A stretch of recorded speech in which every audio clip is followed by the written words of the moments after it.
The CZ P07 is one of those pistols that really stepped into the market and answered a lot of needs that people had, but CZ wasn't really a well-known name, and I wouldn't say that the marketing was that great, except for, by word.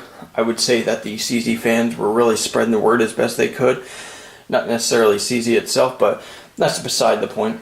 The P07 really came into the market and offered something that a lot of people were looking for, something that is 5 inches tall, i.e., Glock 19 height, and it also has the length. It's basically the same size.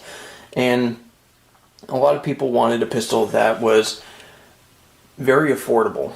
And this thing stepped directly in the way of the competition as far as what you're getting in quality for the price and performance, really. See, you got to understand that the guns made in Czech Republic are generally not made for just shooting on a static range. These things were built to be used, and that's really the goal in all their firearms. There's a lot of pride in manufacturing in these pistols, and they design everything to have a purpose. They have very good experience in this. So let's go ahead and look at some features of the P07 to show you that this isn't very busy. Everything has a function, and it's actually a very simple pistol in the way that it's designed.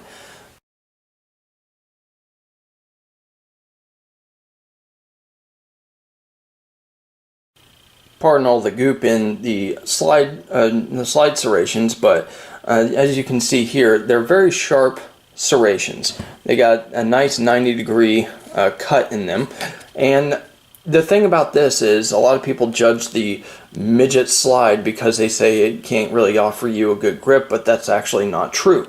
I treat it like any other slide, and I just grab it with a good amount of greed, and I've never had an issue with that. You even have front serrations for the serious operators that like to do those press checks because they're not sure if their gun's doing what it's supposed to do. So you're also getting sights that can be easily changed out, and you're getting little finger placements here. I'm not sure if this is really for the two-handed grip or just an area that is a reference point for keeping your finger off the trigger. Not quite sure. Maybe that's something that the Czech military or police have in their manual of arms. They want to be able to have a reference point for people to keep their fingers off the trigger. Now, as far as the slide stop and the decocker, you can see here that the slide stop is supposed to function as both the slide stop to lock it back and also a slide release. But with this, the support hand is typically more flush, so they want you to be able to push your thumb like this and pull down, like so. And it's very simple to do so. And then the decocker is not very, it's very dehorned, and yes, it's polymer, and it has a metal bar that goes across, and you basically just push down, and there you go. You also have the magazine release, which is basically as small as you can get it with the function, and it's very easy. It's not too sensitive, but it goes in very positively, as any other magazine release should go in. You also have your back straps here. There's nothing too special about this. The side panels are slightly textured, and the front area is probably the most aggressive part. It's because these little pyramids on here are relatively grippy, relatively sharp, if you will. Not sharp like in ow, but sharp as in, they grab a lot more efficiently, and these ridges right here are relatively sharp. You can reverse the magazine release, but there's no real reason to have an ambidextrous one when most people are right-handed, but for the convenience of left-handers, that can be switched over.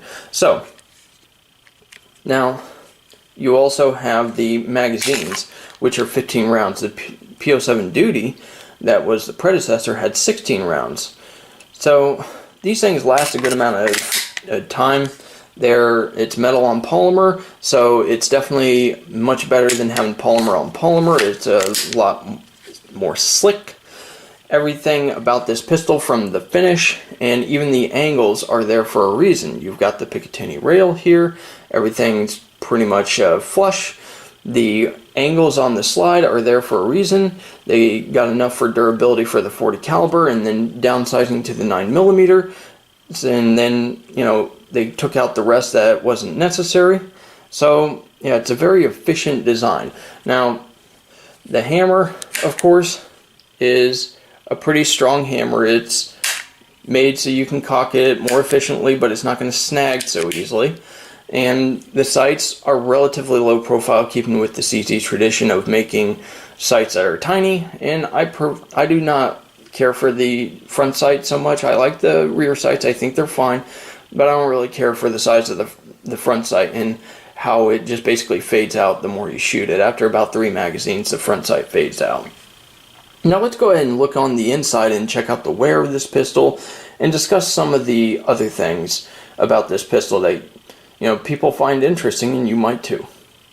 If we look at the slide here, you notice that everything's very simple, just like everybody loves in their Glocks, but you'll notice also that the metal is very thick, and this is actually a pretty good hefty chunk of steel, and a lot of people are like, oh, well, it weighs too much. This is a duty pistol. You got to understand that this thing is meant to have a long life, and you can definitely tell that it is going to have a long life. This thing was built for that, and they basically took their lessons from the CZ75, and there are other pistols like the PCR. I think this is really supposed to be the current generation of the PCR. And as you can see here, you know, you have a nice polished feed ramp right there. But I think they took the lessons from the PCR and wanted to build something that's going to last a lot longer, to be more enticing to police. And it's relatively lightweight. It could be interesting for the concealed carry market. This basically is like the Glock 19 of the CZ market. It is actually a little better because it's not like a Civic or, you know, a Lego gun where you basically got to go out and you got to make it, you know, a better gun. You basically have a gun that was meant to fight right out of the box and by design. So as you can see here, this is the wear from 10,000 rounds, and right here, as far as barrel wear, it's not very much after 10,000 rounds. As you can see, this thing does not wear very much. Right here is where it wears, and here, then you get a little bit on the bottom. But after 10,000 rounds, this is it, and a well-lubed gun will go a long way for this. You have a nice thick barrel right here, and you can see the rifling looks very good. And obviously it's going to look good until about 50,000 rounds maybe, but typically these barrels, the way they're made today, they're very thick. This is a very thick chamber. Everything's really meant to deal with a lot of the heat. Heat causes, you know, basically metal to wear. It's kind of like the blacksmiths, you know, how they heat up metal and they're able to ram it into whatever position and shape they want. That's what happens to barrels. They basically just flatten out the rifling or shoot them out, a little spark at a time. So really it depends on how you run the gun, but this was really designed to give a long life, and I'm pretty sure it's supposed to lower the friction on the rifling. That's why they're sort of shallow, but I'm not sure. I'm not really the engineer who designed this, so yeah. All I know is that this thing, it doesn't get hot too fast, but I do like running the gun to try to get it hot. So yeah, I love this barrel system. I like how simple it is. Little camming section, the very little amount of wear because of the finish that this pistol has. It's just a very good amount of quality for a low price. So as you CZ fanatics would know, this is the Omega trigger system, and you can see here that there's a lot of inserts, a lot of metal inserts. This is really following the chassis principle that a lot of pistols are taking these days, because they realize, hey, just a polymer frame, put this stuff in, you don't need to worry about complex molding and risk in screwing up the mold and having to spend more money on a product that failed and redoing it. So as you can see here, here's the hammer wear, and believe me, running this gun for 10,000 rounds was expensive, and it kind of sucked, but it was for you guys. So as you can see here, this is where the barrel comes and hits when it's camming back and unlocking. So there's the trigger spring. This is kind of a finicky thing on all double action, single action pistols, and really any gun in general. It's going to be a spring issue. And here's the piece that you pull out for switching the magazine release to the other side. And here you have your decocker spring and system, and you can switch this out for a manual safety. And guess what? The manual safety comes with the pistol. No extra charge. How nice of them. You get some pistols that are single action that basically have this manual safety right out of the gate, but they don't come with decockers. So you basically have to buy your own. So with that, it's a very durable system. It's very easy to take apart, but in general, it's very impressive how the friction is really low on these little rods right here. Instead of the other CZs where they ran a full length, you just need these little guiding points right here. And even if you don't lubricate these, the finish and everything, it doesn't really seem to be detrimental. Just have a little buildup on the metal probably from the molding process, but hasn't really been a problem at all. So yeah, very impressed by the quality and the thickness of the slide, and I'm just really impressed with the pistol overall.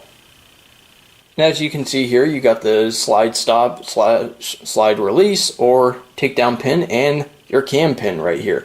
So this is what the barrel cam's on, and also this locks it up. This is a very tough piece to take out, but I typically just use a magazine corner right here to push on this edge. So it's very low profile, very nice. It's not going to be mistakenly, disassembled, and I've disassembled this many times, but the spring that retains it is very tough.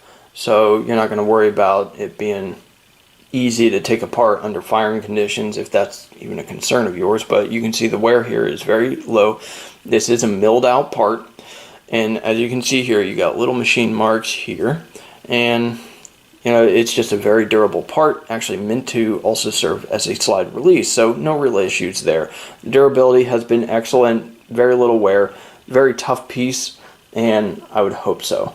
But very functional, very tough, very much sticking with their purpose of making a very durable pistol. Now, with this trigger, it's not a match grade trigger, as some people would say, where it's so light where you're going to be worrying about a negligent discharge or premature discharge when you're doing a draw shot. But at the same time, it does smooth out with time. I'm actually looking at between a 6 and 8 pound trigger pull now with mine, and the 2 pound trigger pull on single action is kind of interesting for me, because you can see this little piece that goes up here. Yeah, that is so smoothed out. It's basically a 2 pound trigger pull from my gauge. That may not be the most accurate, but that's what the reading is. And the double action, even tested for control, it's getting anywhere from 6 to 8 pounds, depending on the day and how I hold my jaw, right? So it smooths out with time. A lot of people say CZs are like a fine wine, they get better with time. I replaced the trigger spring and some other springs in here, and the trigger pull is the same, so it's basically just friction points at this point. Consistent, very short pull, very easy to pull, very easy to shoot. This was one of the first double actions that I actually set out to sort of work with when I was learning the double action and taking a serious look at it. And this pistol, basically, it seemed like it was laughing at me, like I wasn't able to run it to its full potential and actually get it to fail at all. Because when I was shooting this thing really fast, it was just going right back on target. It was basically laughing at me, and it still does to this day, which is very odd because the sights are really small. They're kind of hard to pick up when you're shooting fast, but it just goes right back on target. You don't want to fight this too much. But with a firm grip and really pulling this with some conviction, it's not that heavy even out of the box, but you pull it with a nice, it feels smoother when you're pulling it quicker, but you pull it with conviction, and this thing is very rewarding. And you use the pistol, it gets even more rewarding. So I can't really suggest this pistol highly enough. For a lot of my other pistols, this definitely does beat it out. It's just one of the best overall pistols that I've ever really encountered. But it's basically, as I said many times, it's designed for duty usage. So definitely take a look at this pistol and give it a bit of respect. I think it's earned it.